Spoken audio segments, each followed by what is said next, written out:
Bonjour à toutes et à tous, je suis très heureuse de vous retrouver pour cette nouvelle édition de Business Africa, votre magazine de l'économie et de l'entreprise. Et comme vous le savez, aujourd'hui encore 100 000 francs CFA, 150 € à gagner en fin d'émission avec le jeu Business Africa. Mais tout de suite, voici les titres. C'est facile et pratique, le paiement à coup de smartphone a séduit toute l'Afrique. C'est un porte-monnaie électronique qui permet à nos clients de pouvoir faire plusieurs opérations de manière simple, pratique et sécurisée. Le business de la rose en Afrique de l'Est, c'est le pari de l'Éthiopie qui veut concurrencer son voisin kényan. Cette industrie est régie par la loi du marché. Nous surveillons l'évolution des prix en temps réel et nous vérifions également les variétés de roses pour voir si elles conviennent au climat éthiopien. Du miel africain pour concurrencer les grands producteurs mondiaux, le Burkina Faso s'est lancé dans l'aventure. Nous travaillons également sur l'acteur principal même, c'est-à-dire sur les abeilles, à savoir sélectionner les meilleures colonies pour avoir le plus de rendement. La pandémie de Covid-19 a accéléré le recours à l'argent mobile en Afrique. Si depuis les débuts de Safaricom au Kenya en 2007, des millions d'Africains utilisaient déjà leur smartphone pour régler leurs factures, la crise accentue la tendance. Les autorités de plusieurs pays procèdent désormais au versement des aides à travers des plateformes d'argent mobile. Western Union, l'un des acteurs historiques de transfert d'argent du continent, s'adapte à cette évolution. Regardez. Ce que je fais exactement au Tigo Cash, c'est des transferts d'argent. En général, j'alimente mon compte Tigo Cash et ça me permet d'envoyer à des amis de l'argent ou à des parents. Ou bien recevoir de l'argent par Western Union. D'après une récente étude, plus de 100 millions d'Africains utiliseraient le mobile money comme Fatou Séné, soit 12% de la population alors que le taux n'est que de 2% à l'échelle du globe. Après l'Afrique de l'Est, Ouganda, Kenya et Tanzanie en tête, c'est au tour de l'Afrique de l'Ouest de connaître l'envolée de ce mode de paiement. Comme ici, au Sénégal avec Tigo, qui connaît 2 ans après le lancement de Tigo Cash, une croissance à 2 chiffres de son activité. Il faut dire qu'avec un taux de bancarisation très bas, les opérateurs de téléphonie offrent un nouveau service simple et facile d'utilisation qui vient à point nommé. C'est un porte-monnaie électronique qui permet à nos clients de pouvoir faire plusieurs opérations de manière simple, pratique et sécurisée. Et c'est bien là la clé de la réussite. Plus besoin de faire les longues files d'attente pour payer ses factures d'électricité ou d'eau avec son sac rempli de billets. Il suffit d'avoir l'application de l'opérateur sur son téléphone portable et d'alimenter son compte avant toute opération. Pour déposer de l'argent sur ce compte, ici encore, le système offre sa solution. Il permet depuis peu, grâce à un partenariat que nous avons avec Western Union, de pouvoir recevoir son Western Union directement sur son porte-monnaie Tigo Cash. Donc c'est vraiment un service pratique, un facilitateur de vie qui permet aux abonnés de pouvoir effectuer des opérations d'achat et de paiement à partir de leur téléphone. Autrement dit, le Money Cash est promis à un bel avenir. Dès lors, on comprend pourquoi le numéro 1 mondial du transfert d'argent dans le monde, Western Union, compte bien rester dans la course et faire du mobile money l'un de ses axes stratégiques. Nous avons aujourd'hui un partenariat avec une douzaine d'opérateurs mobiles.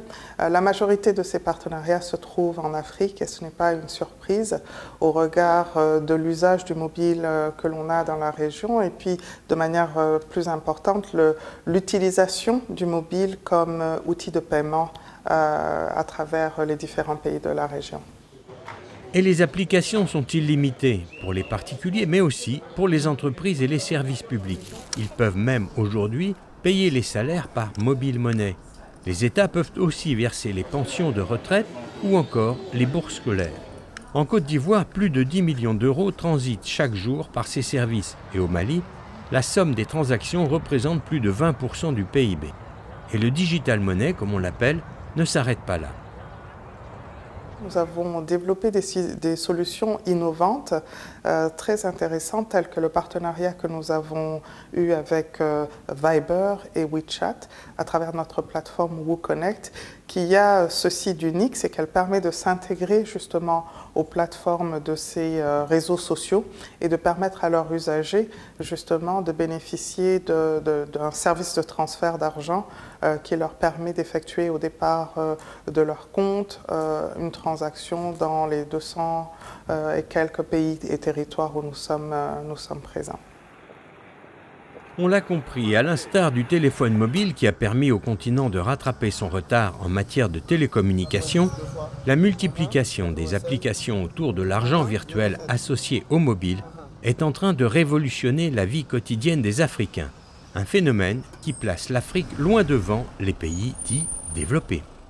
Alors que la pandémie de Covid-19 poursuit sa progression en Afrique, plusieurs pays comme l'Afrique du Sud, le Nigeria ou encore l'Algérie connaissent un nombre de contaminations important. En Afrique centrale, le Cameroun, qui a passé le cap des 12 500 cas déclarés, a été pointé du doigt par l'Organisation mondiale de la santé comme l'un des foyers d'infection. J'ai demandé à notre correspondant à Yaoundé, Aboubacar Mounchili, quelle était actuellement la situation sur place. Tout d'abord, Aboubacar, pourquoi le Cameroun est-il autant affecté et quelle est la stratégie des autorités ?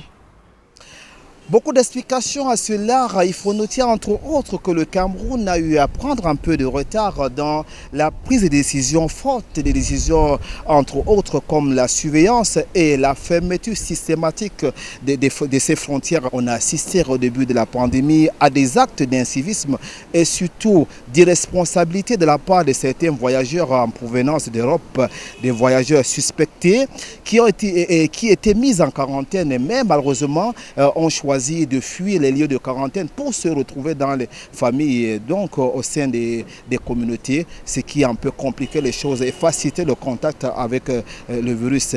Bien naturellement, il y a le port obligatoire des masques dans les lieux publics qui n'est pas toujours respecté. Face à toutes ces difficultés, le gouvernement ne reste pas les bras croisés. Les autorités ont même réajusté leur plan de riposte qui se repose aujourd'hui sur une sensibilisation de proximité, la distribution gratuite des masques, des gels hydroalcooliques et bien d'autres outils utiles dans le cadre de la lutte contre le Covid-19 au Cameroun.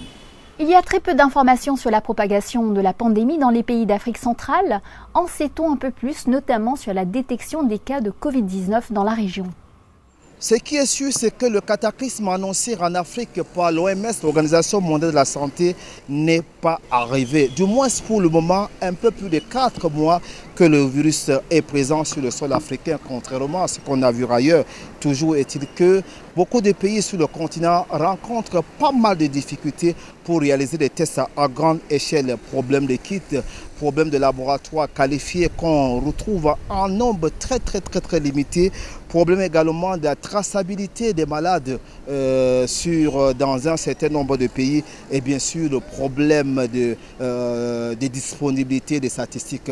Voilà bien donc ce qui ramène beaucoup de personnes, plein de personnes à estimer que les chiffres publiés par les autorités dans de nombreux pays sont pratiquement très loin de la réalité. Quelles sont les premières répercussions économiques et financières de la crise au Cameroun ? Beaucoup de répercussions déjà au niveau du Cameroun. D'après des études publiées il y a quelque temps par l'Institut national de la statistique, la pandémie du Covid-19 a impacté déjà, a dégradé considérablement déjà la vie de près de 60% de personnes ici. Et l'État, très touché également, a perdu plus de 800 milliards de francs CFA. Le Cameroun qui est obligé aujourd'hui de retoucher son budget. Merci Aboubacar Mounchili. Et justement, une cinquantaine de manifestants a défilé à Johannesburg contre les essais cliniques d'un vaccin Covid sur 2000 volontaires. Il a été lancé par l'université de Witwatersrand de Johannesburg et l'université d'Oxford. La participation sud-africaine est destinée à assurer au continent un accès abordable au futur vaccin. De son côté, l'université de Lomé au Togo a annoncé qu'elle va commencer en septembre à tester sur des humains des molécules issues de la pharmacopée traditionnelle pour trouver un remède au Covid-19. Les effets de la pandémie continuent d'avoir un impact très négatif sur l'industrie horticole en Afrique de l'Est. Au Kenya, le secteur perd 930 000 $ par jour. C'est un coup dur dans un pays où l'horticulture a généré l'an dernier 1,3 milliard de $, grâce notamment à la culture des roses. Ce succès a inspiré son voisin éthiopien. Il a incité à se lancer dans ce marché en pleine expansion. Regardez, c'est un reportage d'Areski Ben Mokhtar et de François Baudry. Les fleurs sont-elles l'avenir de l'Éthiopie? Le pari du gouvernement de faire de l'horticulture la principale source de revenus est en passe d'être gagné. Avec plus de 300 millions de dollars de fleurs exportées en 2010, le pays est entré dans le cercle fermé des pays exportateurs de fleurs coupées. Mieux, il est en passe de prendre la place du numéro 1 africain, occupé pour l'instant par le Kenya. Un succès dû à un prix de revient très compétitif et à un climat exceptionnel. Actually, the demand side of the market is growing by about 4% every single year. En ce moment, la demande sur le marché augmente de 4% chaque année. Il y a des marchés en Europe qui s'écroulent puisqu'ils ne peuvent pas concurrencer l'Éthiopie et les autres pays producteurs de fleurs. Aux Pays-Bas, en Israël, en France ou en Italie, les producteurs font faillite ou bien ils délocalisent dans les pays où les coûts de production sont plus avantageux. Less costly production places. Français, Hollandais, Allemands, Israéliens, Indiens et même Chinois, les investisseurs étrangers se sont rués sur les terres éthiopiennes très fertiles et très propices à la culture de nombreuses variétés de fleurs toute l'année. Le marché japonais que les producteurs kenyans n'avaient jusqu'alors jamais réussi à conquérir a vu débarquer ces derniers mois plusieurs variétés de fleurs cultivées en Éthiopie. Le pays est le nouvel Eldorado.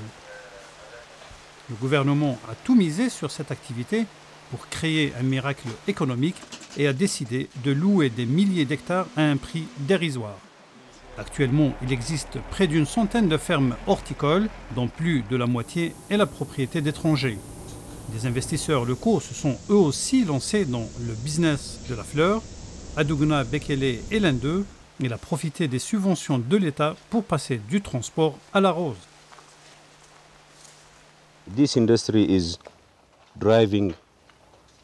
Cette industrie est régie par la loi du marché. Nous surveillons l'évolution des prix en temps réel et nous vérifions également les variétés de roses pour voir si elles conviennent au climat éthiopien. Alors si le contexte est favorable et les prix intéressants, nous les plantons. Dans ces fermes, on coupe en moyenne 80 000 fleurs par jour, soit plus de 1,5 million par mois. Elles sont exclusivement destinées au marché des pays développés. Les femmes constituent l'essentiel de la main-d'œuvre employée. Jeunes pour la plupart, elles gagnent l'équivalent de 50 centimes d'euros par jour. Face à la rareté du travail, elles n'ont pas d'autre choix. On n'est pas bien payé, mais ça peut aller. Je n'ai pas le choix de toute façon.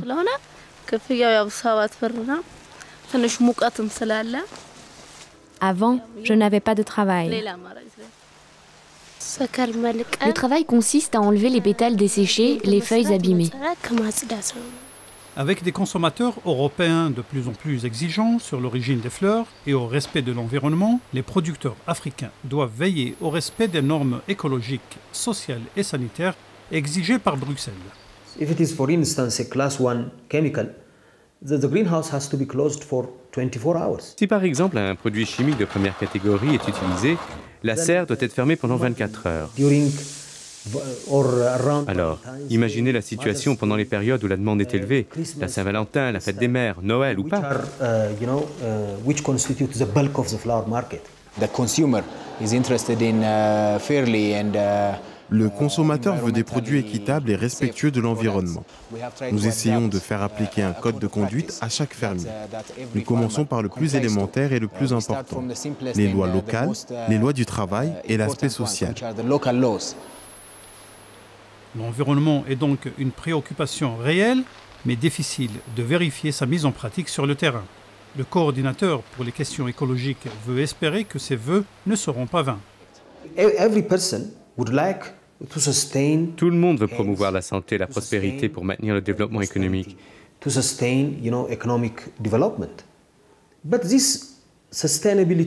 ce développement ne sera pas durable tant que vous ne prendrez pas au sérieux ces questions de société et de développement. as long as you are not really serious about social and environmental issues. Seule la moitié des 3000 hectares de terre prévus pour la culture des fleurs a été exploitée dans le pays. La marge de croissance reste donc énorme. En Éthiopie, l'avenir semble rose. Reste à savoir pour qui, pour les investisseurs étrangers venus faire fortune ou les Éthiopiens qui espèrent trouver là une occasion d'améliorer leurs conditions de vie.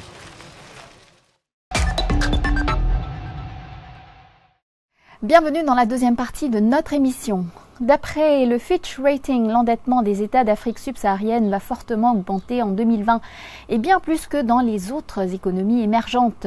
Ce sont les producteurs africains de pétrole comme l'Angola, la RDC, le Gabon et le Nigeria qui pourraient se trouver les plus affectés en raison de la baisse des cours de l'or noir.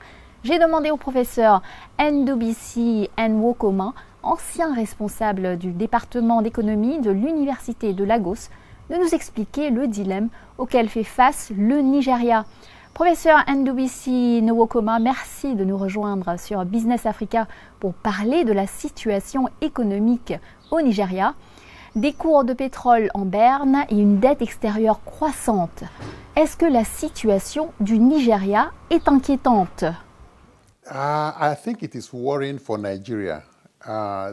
Je pense que c'est inquiétant pour le Nigeria. La principale source de devises pour le Nigeria est le pétrole.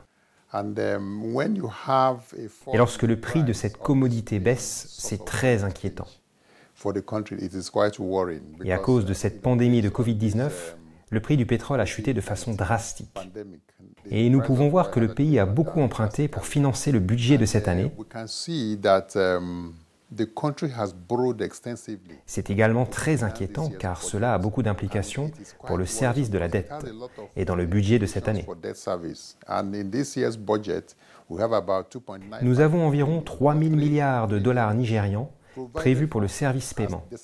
C'est donc un problème très grave pour le Nigeria de payer autant que le service de la dette parce que nous ne dépendons pas tellement de l'argent du pétrole. Quelle est la stratégie du gouvernement nigérien? Avec la chute du prix du pétrole, qui, comme je l'ai dit, est un défi majeur pour le Nigeria, ce que le gouvernement a fait maintenant, c'est qu'emprunter, emprunter et emprunter. Au cours des 12 derniers mois, l'Assemblée nationale a approuvé environ 28 milliards de dollars de dettes pour le gouvernement. Et il est assez inquiétant qu'en l'espace d'un an, avec l'actuelle Assemblée nationale, nous ayons emprunté entre 2 et 8 milliards.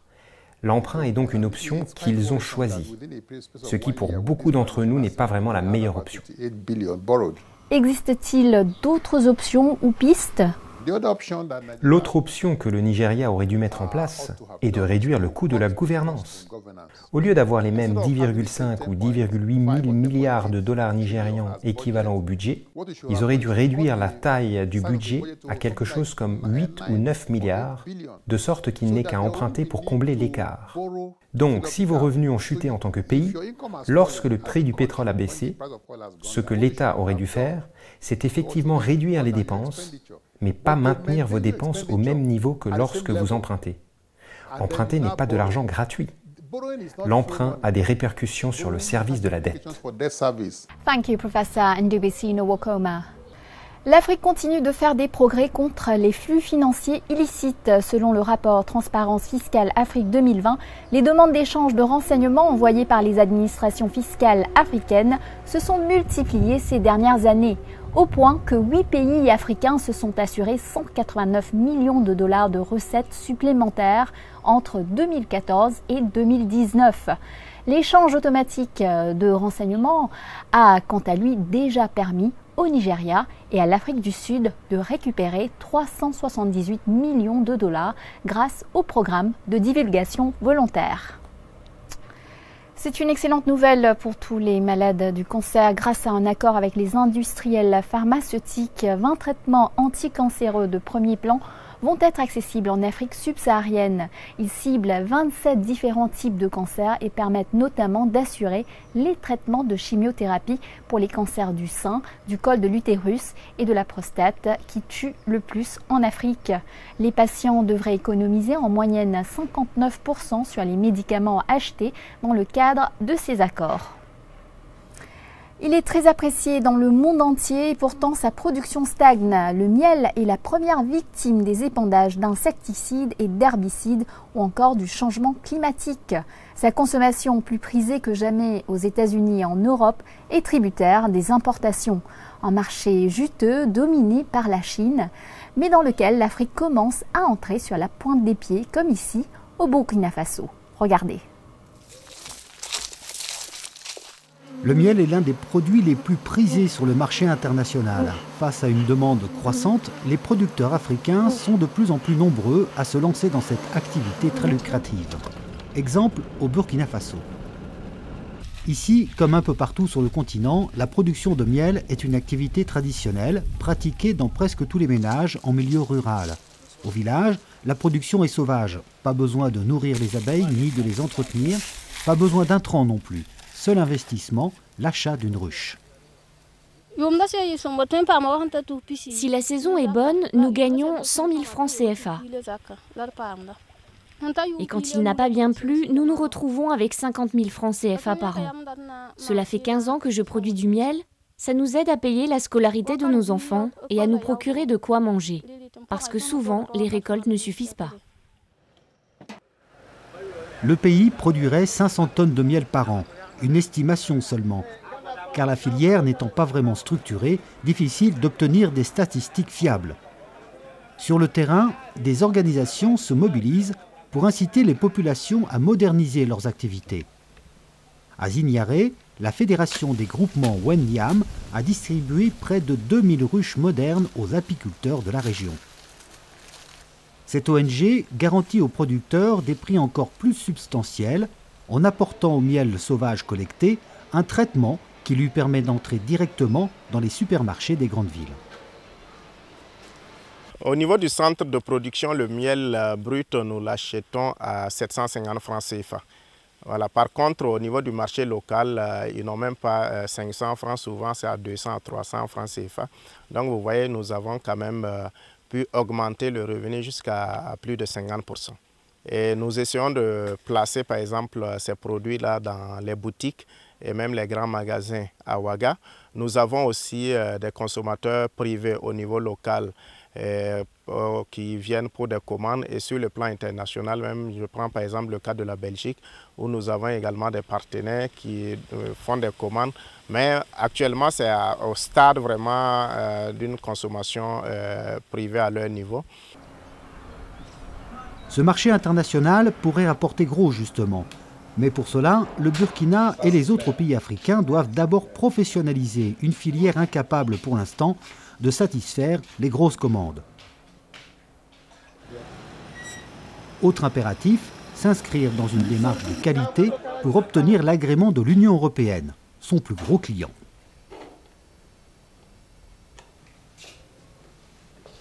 Pour le miel, il y a une liste des résidus qui doivent être contrôlés, qui ne doivent pas dépasser une certaine limite.